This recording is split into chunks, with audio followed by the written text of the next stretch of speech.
Olá, querido aluno, querida aluna do segundo período do Direito. Estamos aqui hoje para inaugurar a primeira parte do estudo sobre princípios fundamentais do Estado Democrático do Direito. A primeira coisa que nós precisamos entender é o que são princípios jurídicos. Princípios são distintos de normas jurídicas. Aliás, os princípios eles são supranormas, ou seja, os princípios compreendem elementos que vão nortear a conduta humana, que atuará definindo padrões substanciais de justiça. Imaginemos uma seta no sentido horizontal, uma seta bem ampla. Este é um exemplo de princípio. Enquanto que, acompanhando esta seta, há várias setas apontando para baixo. Tendo como base aquela seta horizontal, temos várias setas no sentido vertical. Enquanto essa longa seta horizontal representa um princípio, essas várias setas verticais representam as normas. Então veja, o princípio ele é muito mais abrangente que uma norma. E as normas aprofundam mais do que um princípio. As normas têm por base um princípio jurídico e vão dissecar, vão aprofundar aquilo que está estabelecido neste elemento supranorma, esse elemento que norteia inclusive as outras normas. Pois bem, uma vez que entendemos o que são princípios jurídicos, agora vamos falar sobre os princípios fundamentais do Estado Democrático. Falando de princípios fundamentais, nós vamos analisar os princípios agora fundamentais de estruturação e organização do Estado Democrático como elementos responsáveis pela organização da ordem política do Estado brasileiro, demarcando de forma teórica e de forma política o pensamento e as convicções da Assembleia Constituinte. Agora, preste bem atenção. Preste bem atenção porque nós teremos vários subitens. Agora, meus amigos, imagine um grande quadro. Um quadro de classificação dos princípios fundantes do Estado Democrático de Direito. Nós temos grandes tópicos, são 4. O primeiro, princípios que definem a forma, a estrutura e o fundamento do Estado brasileiro. Isto está previsto no artigo 1º da nossa Constituição Federal. Princípios que definem a forma, a estrutura e o fundamento do Estado brasileiro. Artigo 1º. Depois, outro grande tópico, princípio da separação dos poderes, que está previsto no artigo 2º da nossa Constituição Federal. Outro grande tópico, que está previsto no artigo 3º da Constituição Federal, que são os princípios que vão estabelecer os objetivos primordiais da existência da Constituição, que deverão ser perseguidos. E, por fim, o outro e último grande tópico dos 4 está previsto no artigo 4, que são os princípios que vão traçar diretrizes a serem adotadas nas relações internacionais.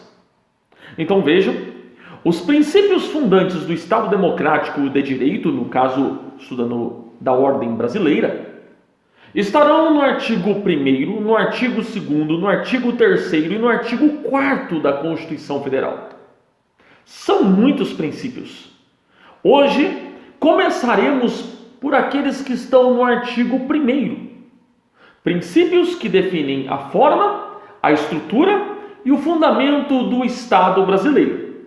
Então veja, meus amigos, os princípios fundamentais, falando ainda no sentido geral, eles vão formar os atributos essenciais do Estado brasileiro, sobre o aspecto de democracia, sobre o aspecto de república e sobre o aspecto de federação. Importante, a Constituição Federal de 1988, a Constituição Cidadã, ela vai destacar, como eu disse para vocês nesses 4 artigos, os princípios fundamentais da República Brasileira. E isso está no primeiro título. O título 1 da Constituição Federal vai tratar exatamente sobre esses princípios fundamentais. E o título 1 é composto por estes 4 primeiros artigos. O legislador originário, o constituinte originário, ele se preocupou em destacar o que ele vai chamar de princípios fundamentais. Há um grande doutrinador, Canotilho, que vai chamar, ao invés de princípios fundamentais, de princípios estruturantes, porque vão delinear a estrutura de toda a Constituição. E lembrando que a Constituição está no topo da pirâmide Hans Kelsen e todas as normas que nós vamos ter deverão seguir a Constituição. E o que estrutura a Constituição são esses 4 artigos. Veja a importância desta matéria a respeito dos princípios fundamentais. Então vamos lá? Vamos falar agora, vamos dar início ao grande tópico. Então vamos lá. Primeiro tópico, aí você pode colocar com canetinha amarela, né, por trás, demarcando princípios que definem a forma, a estrutura e o fundamento do Estado brasileiro. Isto nós vamos encontrar no artigo 1º, como já havia dito, que está dentro do título 1 da Constituição Federal, que trata dos princípios fundamentais.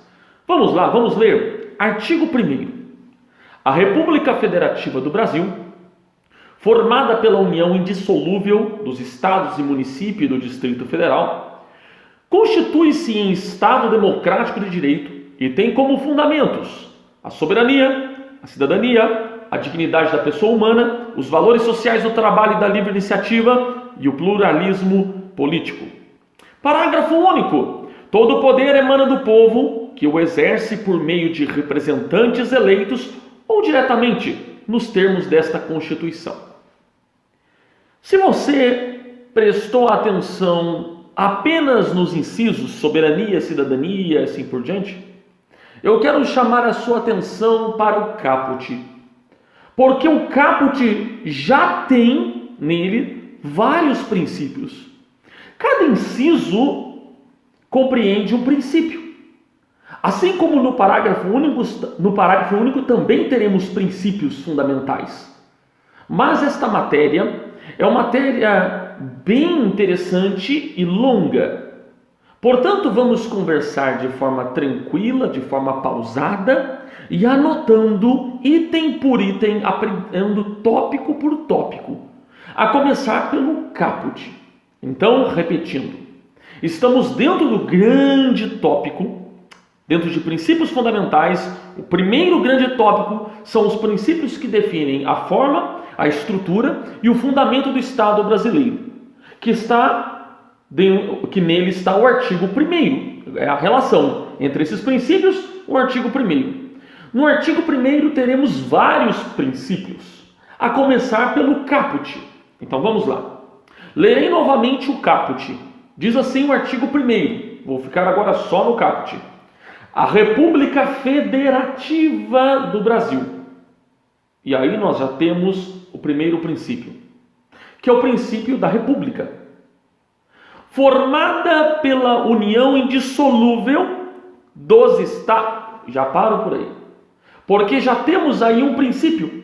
O princípio da indissolubilidade dos estados e municípios e do Distrito Federal. Temos aqui um outro princípio, que é o princípio federativo. Constitui-se em Estado democrático de direito. Pois bem, meus amigos, ainda vamos ter mais um princípio que vai guardar relação será melhor dissecado no parágrafo único, que é a democracia. Mas aqui, meus amigos, nós temos mais um princípio, que é o princípio do vínculo federativo. Vamos lá, vamos começar pelo primeiro. O princípio da República, vamos chamar de princípio republicano. Então veja, dentro de princípios que definem a forma, a estrutura e o fundamento do Estado brasileiro, vamos analisar o primeiro, o princípio republicano.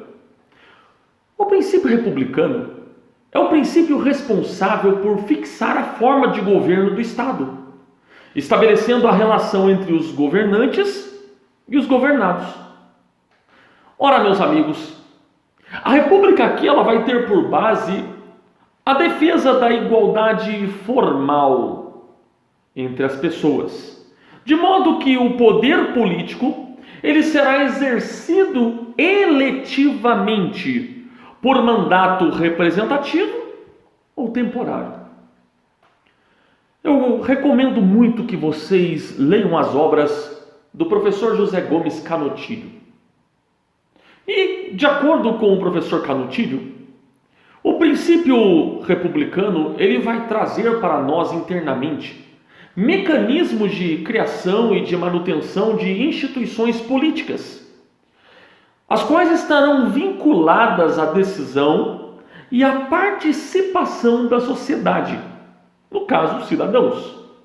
Aqui, meus amigos, de acordo com o professor Canutilho, nós temos incluso a representação territorial, um procedimento justo de seleção de representantes e uma deliberação majoritária. Ora, a República, ela terá como característica a teoria da responsabilidade, em que os governos eles são responsabilizáveis pelos seus próprios atos. E aí nós teremos sanções políticas, no caso o impeachment no Brasil, ou com sanções penais e civis. Então os representantes, eles são responsáveis pelos seus atos dentro da República. Não somente isso, nós temos como característica da República as eleições daqueles que vão ter a função pública, aqueles que vão deter o poder público. As eleições elas vão marcar exatamente o caráter temporário de permanência do detentor do poder. Diferente de outros sistemas de governo, na República, nós não teremos algo vitalício. Nós teremos, portanto, algo temporário. Não somente isto. A outra característica da República é a igualdade formal entre as pessoas. Não existe aqui um tratamento estamental. O que é um tratamento estamental? É um tratamento distinto de acordo com camadas sociais. Lembre-se vamos recorrer aqui milhares de anos, do Código de Manu, na Índia, em que o tratamento era de acordo com as castas. Pois bem, não temos aqui tratamento de acordo com as castas. Aliás, durante a monarquia no Brasil havia um tratamento, até porque quem poderia votar eram aqueles grandes senhores, os ricos, os homens detentores de poderes, esses que poderiam votar, por exemplo, aqueles que iriam compor a Assembleia. Ora, meus amigos, na República não é desta forma. Não há tratamento estamental na sociedade. E na nossa legislação não vamos ter discriminações. Todos receberão o mesmo tratamento. Falamos aqui então do primeiro princípio, que é o princípio republicano, ou princípio da República. O segundo princípio, que está no caput do artigo 1º, é o princípio federativo. Então, princípio republicano e agora princípio federativo, que é exatamente o princípio responsável por definir a forma do Estado, no caso, a federação. A federação ela será caracterizada pela união indissolúvel de organizações políticas dotadas de autonomia, com a finalidade de criação e manutenção do Estado federal. Isto, meus amigos, esse princípio, ele vem exatamente no sentido de organizar a divisão que nós temos. Aqui nós vamos ter União, Estado e municípios e o Distrito Federal. Isso tudo e compõe a federação que está dentro do princípio federativo. Ainda no caput, temos o terceiro princípio, que é o princípio da indissolubilidade do vínculo federativo. E isso existe já há muito tempo no Brasil, desde a segunda Constituição, que é a Constituição de 1891, a primeira Constituição da República do Brasil. A Constituição de 1824 foi a primeira Constituição do Brasil, mas naquele momento estávamos sobre monarquia. E a primeira da República é aqui a próxima, de 1891. A partir daí, desde 1891, 1934, 1937, 1946, 1967, 1969, 1988, todas essas constituições adotaram esse princípio em que está estabelecida uma unidade nacional.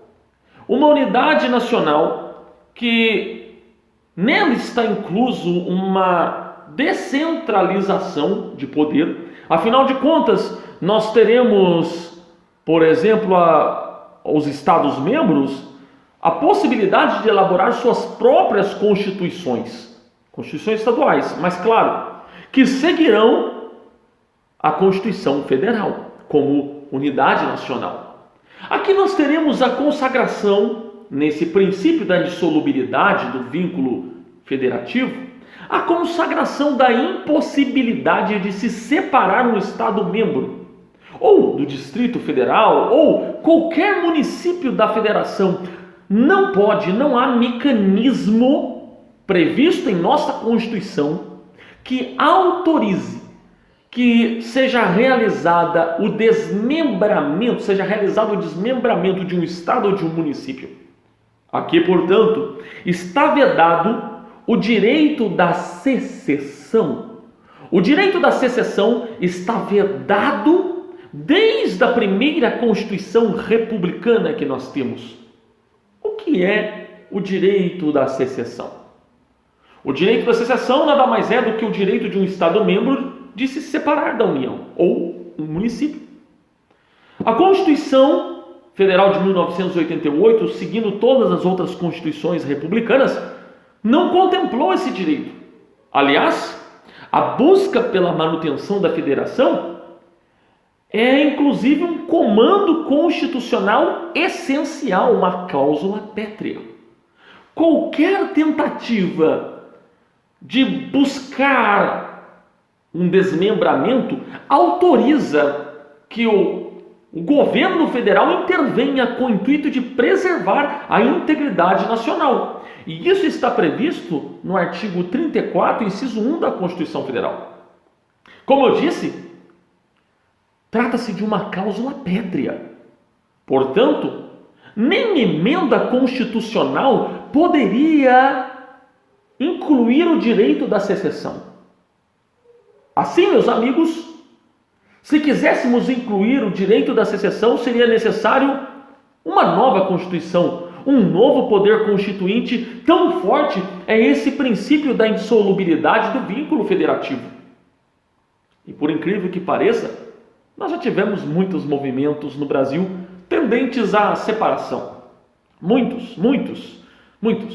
Poderíamos aqui, vamos começar com o primeiro exemplo, já que estamos falando aqui para os meus alunos de Minas Gerais, a Inconfidência Mineira. E não parou por aí, tivemos muitos movimentos, inclusive no Rio Grande do Sul. Aqui, meus amigos, não parou por aí. Nós tivemos manifestações, inclusive em 1993, do STJ, a respeito de movimentos separatistas. Isso foi discutido sobre a legalidade, inclusive do ministro da Justiça, de se manifestar para apurar movimentos separatistas. E aí ficou a discussão, mas nós temos o direito da democracia, de liberdade de manifestação, de pensamento. Sim, é verdade, mas enquanto é resguardado o direito da democracia, da liberdade de pensamento, de livre manifestação, da mesma forma nós temos uma cláusula pétrea e um princípio em vigor da indissolubilidade do vínculo federativo. E aí, meus amigos, isso foi discutido no habeas corpus, o habeas corpus 1893, referente ao Rio Grande do Sul, o qual o STJ vai se manifestar exatamente defendendo que o ministro da Justiça ele pode promover ações de apuração de movimentos separatistas, que não constitui este ato do ministro da Justiça ilegalidade ou abuso de poder. A conduta de autoridades públicas que vão determinar medidas de apuração dentro do exercício de suas competências estabelecidas na Constituição, quanto à apuração de movimentos separatistas, inclusive, mais do que ilegalidade, não se trata de ilegalidade, pelo contrário, se trata de zelo pela Constituição cidadã. A Constituição cidadã, meus amigos, agora falando de acordo com o STF, eu falei sobre uma posição do STJ no habeas corpus 1893 de 1993. Agora falando do STF, o STF ele já se posicionou sobre o princípio da indissolubilidade do vínculo federativo em face da interpretação constitucional. Já estudamos sobre hermenêutica constitucional, e aí dentro falamos sobre interpretação, e foi questionada a posição do STF em relação a este princípio. E o STF se manifestou dizendo, ora, a Constituição ela não pode ser interpretada de modo que essa interpretação ameace a organização federal estabelecida pela própria Constituição. Lembre-se, meus amigos, que no processo de interpretação nós não podemos engendrar uma interpretação que seja contrária à própria finalidade da Constituição. Esse é um limite, senão entraríamos em uma interpretação inconstitucional, e isso é vedado. Não podemos ter aqui uma interpretação constitucional que vai colocar em risco a harmonia estabelecida entre União, Estados e municípios definidos em uma cláusula pétrea. Aliás, nós temos um ministro do STF, no caso o ministro Alexandre de Moraes, o qual ele escreve inclusive um livro, o livro de Direito Constitucional, e ele fala assim, eu leio para vocês: a União é entidade federativa autônoma e, em relação aos Estados-membros e municípios, constituindo pessoa jurídica de direito público interno, cabendo-lhe exercer as atribuições da soberania do Estado brasileiro. Não se confundindo com o Estado Federal, este sim, pessoa jurídica de direito internacional e formado pelo conjunto de União, Estados-membros, Distrito Federal e municípios. Ressalte-se, porém, que a União poderá agir em nome próprio ou em nome de toda a federação, quando, neste último caso, relaciona-se internacionalmente com os demais países. Assim, meus amigos, a título de informação, a ideia de federação está necessariamente correlacionada com a noção de território. Como o território como um limite espacial do exercício da soberania estatal. A soberania de um Estado, portanto, ela é estabelecida no seu território. Aí nós podemos fazer uma reflexão. Peraí, professor, e as embaixadas? Porque eu já vi nos filmes que uma pessoa está fugindo de uma perseguição, por exemplo, da polícia, e quando ela entra dentro da embaixada, ali o Estado não pode fazer mais nada. Ora, a embaixada não está dentro de um país? Então, o país ele perde a soberania? Não, meus amigos, não. Por convenções internacionais se permite o Estado, no Estado que eu falo agora, não Estado-membro, o Estado que eu falo, União. A União permite que embaixadas ali sejam instaladas, e dentro das embaixadas Entrará em vigor a lei daqueles países que instalaram a embaixada dentro do país. Então, meus amigos, a soberania está no sentido de permitir que embaixadas sejam instaladas, de tal forma que, quando não houver mais conveniência para a União e ela queira exercer soberania sobre aquele território, ela simplesmente pode encerrar a convenção internacional, um acordo internacional e retirar a embaixada do seu território e ali exercer a soberania.